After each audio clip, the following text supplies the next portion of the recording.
Hi everyone, this is Hana. Lately, as Korean culture, economy, and even politics go viral globally, I see Korea taking first place in many rankings and awards. Honestly, as I've mentioned on this channel before, as a Korean, I feel a little bit overwhelmed by all this global attention. For the past 10 years, I live abroad. I work in places where travelers from all over the world gather. So I had many chances to talk and interact directly with Westerners. But actually, many Koreans still cannot afford to backpack around like Europeans do. And these days, you can experience almost everything online. So people tend to rely on content rather than experiencing and thinking for themselves. I feel this makes people more biased. Today, I want to share my thought on the East and the West. Before we start, I really want you to know one thing. This isn't about what is right or wrong, it's simply about being different. But there is a clear imbalance of information between the East and the West. Growing up in the East, we are mostly educated in Western philosophy and history. But it seems Westerners do not learn about the East in the same way. This imbalance creates deep stereotypes, and ignorance can lead to unintentional hatred or attacks that deeply hurt others. So please don't think my personal thought and experience are an attack on you. As I always say in my video, what I share here is just the experience and thoughts of one single person out of the over 8 billion people on Earth. Please keep that in mind. It is completely natural and normal that your thoughts are different from mine. And by sharing my thought with you, I hope it inspires you to share your own independent thoughts with someone else. And I hope your mind opens up even more, making you an amazing person who looks out for others. So let's start today's story. Okay, take a close look at how we write our addresses. In the East, including Korea, we start with the biggest unit. We write the country first, then the city and province, then the neighborhood and street, and finally we reach the smallest unit, the individual specific address. The Western way is the exact opposite. To them, the most important thing is the exact spot where I am standing right now, the street number and specific address. They start from there and expand to the city and then to the massive boundary of the country. This reverse direction is also seen in how we write names and dates. We put our family name first, which represents our bloodline and family. Then we add our personal name. But the Western puts the personal name first and the family name last. When writing dates, we go from year to month to day. We narrow down from the huge flow of time to the single point of today. But the West goes from day to month to year. They start from the individual day and move outward to the massive flow of time. This isn't just a simple writing habit. It's clear proof that our basic structure of sensing and understanding the world is totally different. The East sees the world as parts placed within a massive background and context. The West, on the other hand, starts from independent parts and then recognizes the outside environment. This difference in thinking also shows up in our basic language habits. Western languages, especially English, focus heavily on nouns. Because they see the word as a collection of many independent parts, they value clearly naming and sorting things. Korean, however, focuses on verbs. Instead of just looking at the object itself, we focus more on the interaction and flow between objects. When offering more tea, English asks, "More tea?" putting the object first. But we ask, "Want to drink more?" putting the action first. Also in Western sentences, the subject I and the object you must be stated almost obsessively. But in Korean, a conversation flows naturally even without pointing out me and you.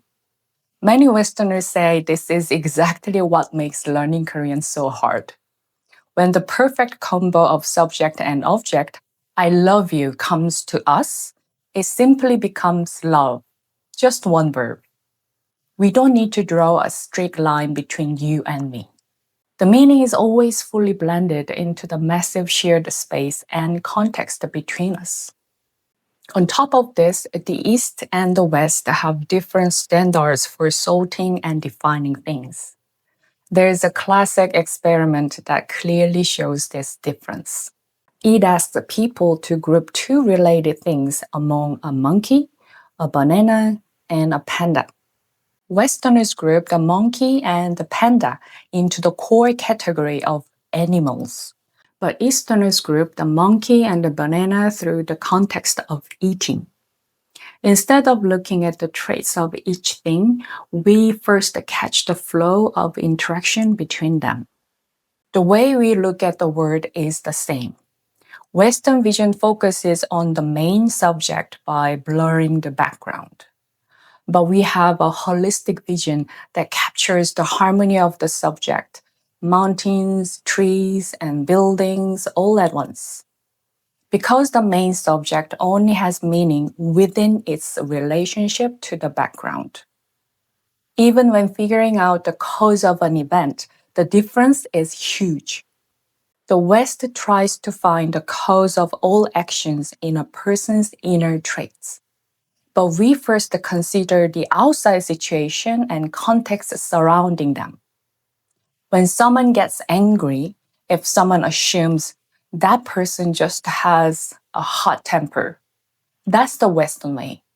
If someone say they must have had a really hard day today, that's our way.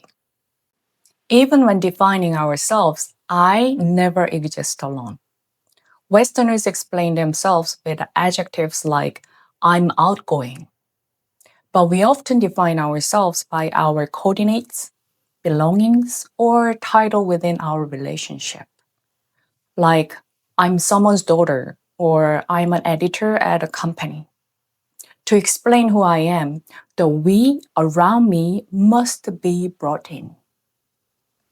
This difference shows up most clearly in everyday words. Westerners constantly say my house, my country, and my family, drawing clear lines of ownership. These are completely independent objects owned by the subject, I. But Korea is different. We say our house, our country, and our family. Even a pet dog I raise alone is called our dog, not my dog. To us, a home and a family are not objects owned and controlled by an individual. They are massive fences of relationships that we belong to and constantly interact with. The way we call each other is the same.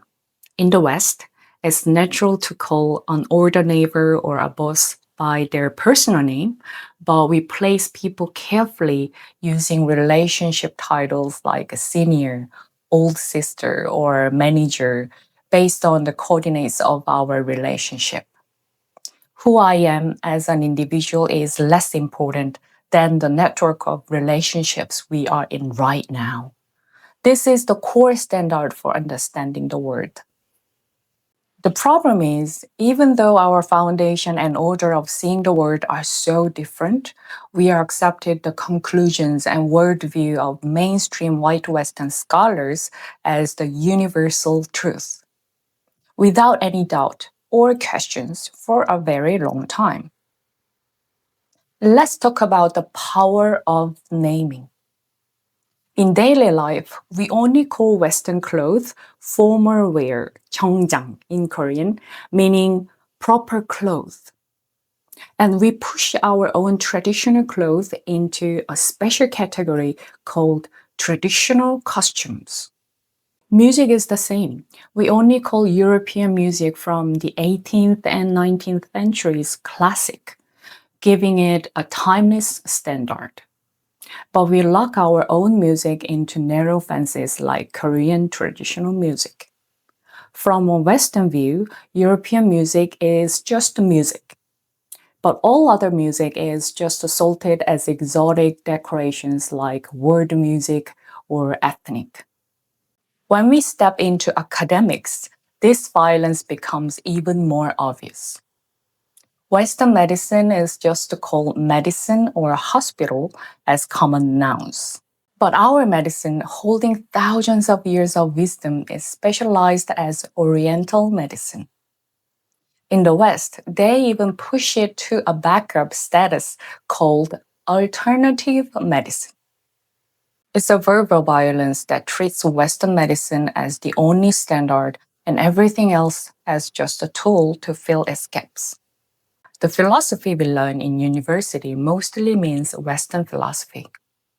The fierce logic of Confucius and Laozi is often downgraded to Eastern thought or ethics instead of the grand name of philosophy.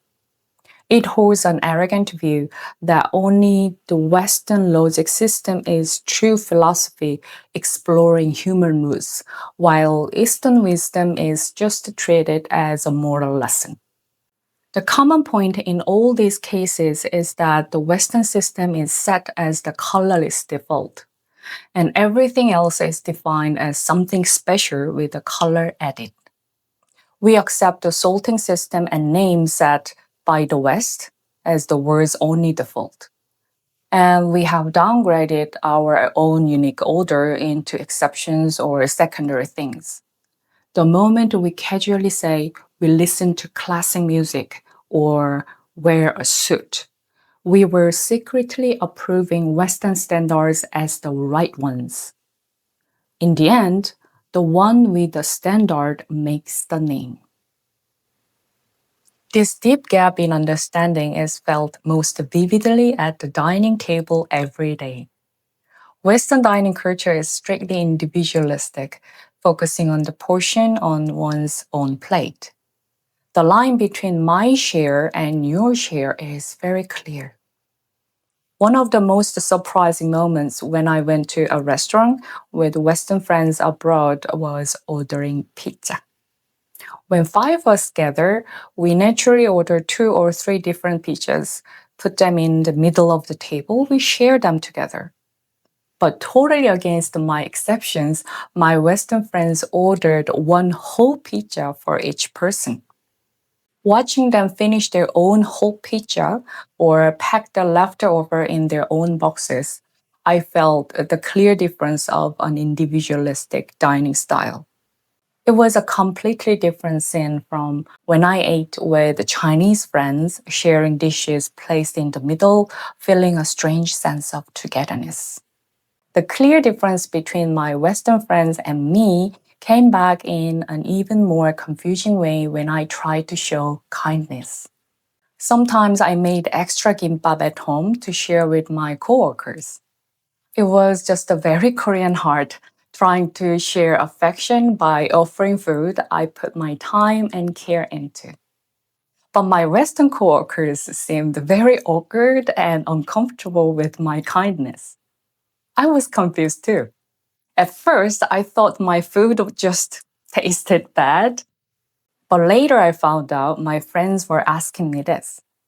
Oh, Hana, I ate 2 pieces of gimbap. How much should I pay you? Unlike our culture, where sharing food itself shows affection and bonding, to my Western friends, eating food made with someone else's effort for free felt like breaking their boundaries as independent individuals or taking on a heavy debt. Even when paying the bill after a meal, they do Dutch pay. They calculate exactly what they ate down to the last cent, drawing a clean line with others. But our dining table is so different. We put a bubbling pot of stew in the middle of the table, and many people dip their spoons in. Actually, this part has changed a lot in Korea too. These days, people scoop stew into their own small plate for hygiene reasons. Side dishes are also in the shared zone. When someone pays for the meal, instead of splitting it like cutting a radish, we say, "Oh, I will pay this time. You buy next time." We gladly owe each other a debt of heart and pay it back over time. It's just the difference between the Western way of keeping clear lines with others and our highly advanced social interaction of keeping and tightening relationships through debt and favors. This difference in worldwide causes a huge clash in how we celebrate birthdays. Once for my birthday, I invited my Western friends for a meal and paid the whole bill myself. My Western friends were totally shocked. In their culture, which strictly centers on the individual, the birthday person is the receiver who should be celebrated and treated. But our birthday is different. While eating seaweed soup, we remember our mother's pain of giving birth to us. It's a day the birthday person directly shows gratitude and buys a meal for the generous network of relationships that allow them to survive another year and exist in this world. The Western birthday celebrating the independent individual, and our birthday reconfirming and thanking our connection with the world around us. Our philosophical starting point are completely different. Looking back at my childhood memories, I used to play in the alleys until sunset. Then, when a friend's mother called, I naturally sat at another family's dining table and had a meal. By Western standards, which value strict privacy and personal independence, this might look like a weird behavior, careless invading someone else's space. But to us, it was an expression of community spirit, embracing even a neighbor's child into our generous network of we. However, mainstream Western scholars often flatten this Eastern culture into a negative and violent word called collectivism, where individual identity is wiped out. They do this just to frame their individualism as rational and superior. This is a complete misreading. We are not buried in a totalitarian group. We simply practice a strict relationalism, believing that the I is finally completed and expanded within the network of relationship with others. As you know, I was born and raised as a Korean. Living in Korea for over 30 years, I deeply rooted this relational worldview inside me. After leaving Korea, while living and working with Westerners abroad for nearly 10 years, I think I felt a constant sense of a discomfort. It came from the clash between those deep roots inside me and Western standards. At first, I just thought the Western gaze was awkward and uncomfortable for me. I tried to brush it off as inevitable friction from having different cultural backgrounds.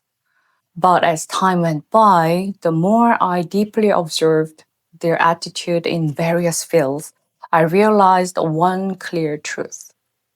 The definitions and conclusions they make about the East are not just narrow minded. Sometimes they are total illusions completely far from the truth. They were ignorant, but they wouldn't admit that they never properly learned about the East history, society, or culture in school. Those with a Western-centric view carelessly judge Eastern thoughts and cultures through their own lens. When they face the complex context and layers of the East that they simply cannot understand with their linear black and white thinking, they don't try to explore it.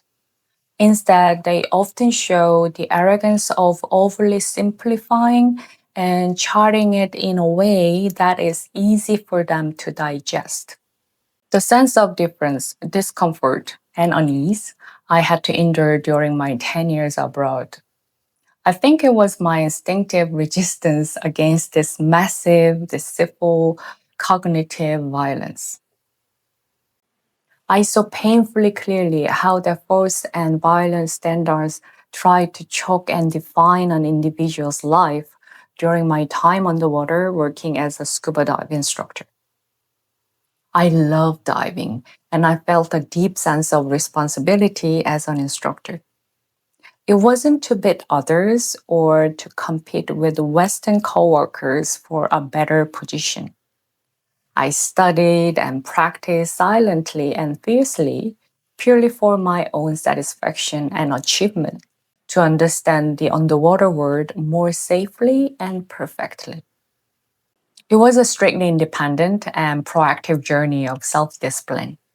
It wasn't a performance to show off to anyone. It was the minimum humility a human should have before massive nature and my pride as a professional. But the gaze looking at me, especially from Western white men, was flat. Seeing my pure focus and dedication, they usually just brush it off with a robotic, soulless stereotype. Asians work so hard. In their poor imagination, an Asian wasn't an independent subject moving by their own passion. I was just a part of blindly working hard, conforming to the system. The personal agony and joy of growth hidden in my sweat completely evaporated inside their outdated frame. The most unbearable violence often hide quietly in everyday conversation. As someone raised in a relational culture, even in unfamiliar places, I always look at the whole context, care for others, and try to be polite and humble rather than stepping up rashly. Borrowing the insight of anthropologist Edward T. Hall, my attitude was the pure essence of high context culture. I valued the vibe beyond the spoken words, the relationship with the person, and keeping the harmony of the whole community as a much higher level of communication. But to Westerners from a low context culture who believe explicit words and direct expression are the only information, my deep consideration and carefulness were just unreadable signs. They would often casually say to me, "Don't be shy, honey." At the moment, I felt a suffocating sense of disgust. That phrase held an imperialistic and patriarchal gaze where the superior Western white man was generously opening the closed mind of a timid and passive Asian woman. I wondered why this terrible arrogance and certainty came from. So one day I asked a close Western friend, "Where exactly did you learn that stereotype about Asian women?" Then he answered without a single moment of hesitation, "Oh, I saw it on YouTube." Dumbfounded, I asked again, "Was that YouTuber Asian?" He added as if it was obvious, "No, it was a Western YouTuber traveling in Asia. I only speak English." This was a clear misreading and cognitive violence.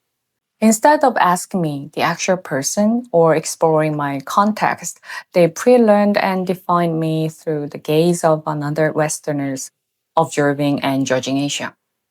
By locking my delicate relational politeness into the weak word shy, they disgraded me from an independent human being into a subject that needs to be taught and enlightened. I wanted to scream, "I'm not shy, I'm just enduring your rudeness and keeping my manners for the harmony of the group." But the shy frame they already claimed through YouTube and outdated text swallowed up the truth of who I am. Even in the extreme environment underwater, I wasn't existing as myself. I had to constantly fight against the image of stuffed Asian woman invented by their arrogant ignorance. In academia, it's been proven long ago that the cognitive structures of the East and West are fundamentally different. Scholars like Hazel Rose Marcus and Shibuya Kitayama compared the West's independent self and the East, interdependent self. They prove through objective research that Easterns build their identity through relationship with others. It's not about which is better. The starting line of understanding is just different. These studies show that being aware of others' gauges or seeking harmony is not a lack of independence. Rather, it is an advanced expansion of the self, defining oneself more richly within relationships with others. It's refusing to be trapped in the closed circle of I, defined by the West, and finding the meaning of existence by constantly interacting with the coordinates called others. Despite this, the arrogance of mainstream Western scholars hasn't broken. As Edward W. Said sharply pointed out in Orientalism, they invented the East as a passive, emotional, and stagnant other just to make the West's progressiveness and rational superiority stand out. Like the subaltern Gayatri Spivak talked about, non-Western women have been stripped of their right to speak for themselves and have been thoroughly painted over and spoken for in the language of Western men. Western social science, in particular, made a fatal error. It locked the East's long history of relationalism into a flat and negative frame called collectivism. To them, individualism meant progress, and our culture that values relationships was branded as a backward state where the individual is erased. It is a violence of knowledge that sets their own standard as universal and sold everything that doesn't fit that standard as lacking or immature. The ignorance and rudeness of those Western friends who threw "Don't be shy, honey" at me was never just an individual mistake. For hundreds of years, mainstream Western scholars printed their shallow and ignorant prejudice about the East into thick books. And they taught it as universal truth in university classrooms all over the world. It's the tragic result created by that massive power structure of knowledge. My Western coworkers probably believed they had a very enlightened view. From universities, media, and the countless books by Western authors they read, they probably observed the sentence Asian women are passive and shy as the truth. Behind their arrogant words lies a massive cartel-like violence of Western intellectuals who have been busy fitting the word into their own charts instead of checking the facts. In the end, by defining the massive and deep relational world they don't understand as shyness and ignorance, they have justified their own intellectual incompetence. Instead of admitting they don't know what they don't know, they fill that blank with their narrow imagination and wrap it up in the authority of academia. Wearing the mask of universality, they still spread ignorance in classrooms and bookstores worldwide, trying to stuff the real lives of people like me into a false frame. This arrogance swung wildly on the power of the written word without even checking the facts. That was the daily violence I faced. They tried to justify themselves by talking to me about famous Western scholars, but I just feel frustrated. Since they don't know any of the Eastern thinkers or philosophers I know, a real conversation is impossible. So I have no choice but to listen to their stories, but they seem to think it's because they are superior. Now I intentionally try to doubt and question, so I'm not swayed by the narrow standards and outside gauges set by white Western scholars. I try to resist the false chain they put on me, like the shy and passive Asian woman or the collectivist who lost her ego. While living abroad, I actually felt a lot of alienation. No one asked for my serious opinion, and they didn't even care what I was curious about. Even when I gathered the courage to speak my mind within their solid worldview, my opinion was treated lightly or not taken seriously. Because they had already locked me in the frame of a quiet and passive Asian, it seemed like they closed their ears to an independent voice breaking out of that frame. This refusal is not just about protecting my personal self-esteem. I think it is also a struggle to prove the legitimacy of the democracy and civic consciousness we built ourselves. Korean citizens have shown exactly how relational unity can change the world in the most democratic way.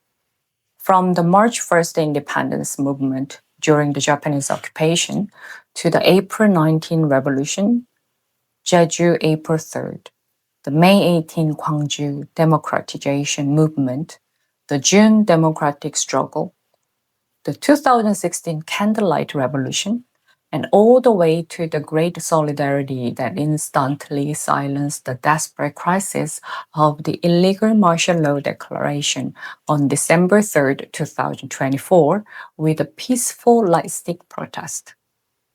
This isn't just a special achievement only for Korea. I'm not denying the great achievements built by Western individualism. But in a modern society where strict individualism has reached its limit, the ethics of a relationship, where we become a greater subject by connecting with others, is the universal alternative Korea is offering the world right now. To save our collapsing modern civilization, we need something more than just focusing on ourselves.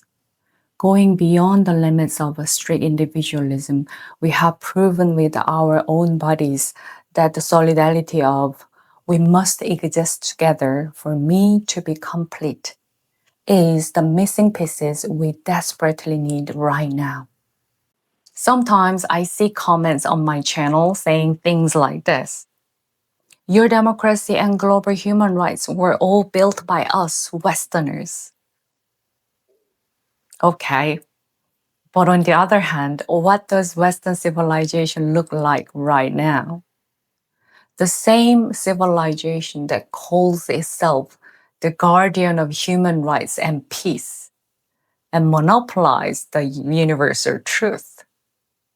Remember the COVID-19 pandemic? France and many other Western countries and foreign media arrogantly mocked Korea's strong social distancing and quarantine measures early in the pandemic, calling us human rights violation and stripping away personal freedom. But what they ended up facing was uncontrolling number of deaths and full lockdowns that were much harsher and more forceful than Korea's. For the safety of us, rather than the freedom of I, we gladly wore masks, voluntarily endure the inconvenience of no gathering of more than 4 people, and finally prevented a full lockdown and protected our daily lives. But those who mistook personal convenience for freedom and tried to teach Korea about human rights ended up being stripped of all their daily lives in the most undemocratic way.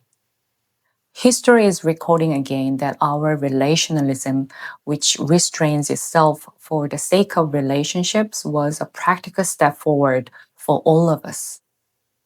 I believe we can overcome our current crisis only when the values of the East and the West truly meet. But sadly, many Koreans still fit themselves into the Western gaze. They flip their names and put their family names last, just so Westerners can call them easily.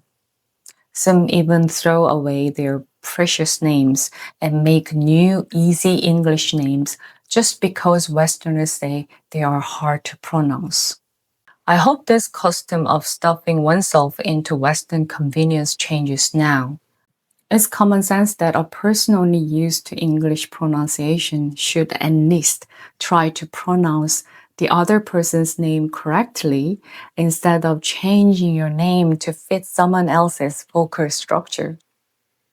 While living abroad, later on, I didn't flip my name to the Western style when I introducing myself. I didn't even use compromised pronunciation like Hana Cho, Hana Cho, Hanna Cho. I stated firmly, starting with my family name, pronouncing every syllable clearly in the Korean order. My name is Cho Hana. Some friends thought my first name was Jo and my family name was Hana, but that's their problem, not mine. Humans think through language. I think it is a minimum resistance and a declaration of my identity, affirming the long history and relationships surrounding me. The path I must take as a writer is also clear. I will read the word not with the analytical and fragmented language thrown by the West, but with the language of us, which cares for others, considers the whole context, and willingly offers a meal to the neighbor's child. I will continue to express in my own style and subtle texture that can never be captured through the West-charted lens and the independent vitality blooming with relationalism. Toward a word that insists what it doesn't know is the truth, I believe we must continue to fiercely ask questions and write down the untainted, real truth with a complete insider's view in our own language. What do you guys think? Alright, this has been Hana's Island. If you like my video, please support the channel by liking and subscribing. And let's meet right here again next time. Until then, stay comfortable on your own latitude. Welcome to Hana's Island. You're safe here now. Take care. Bye.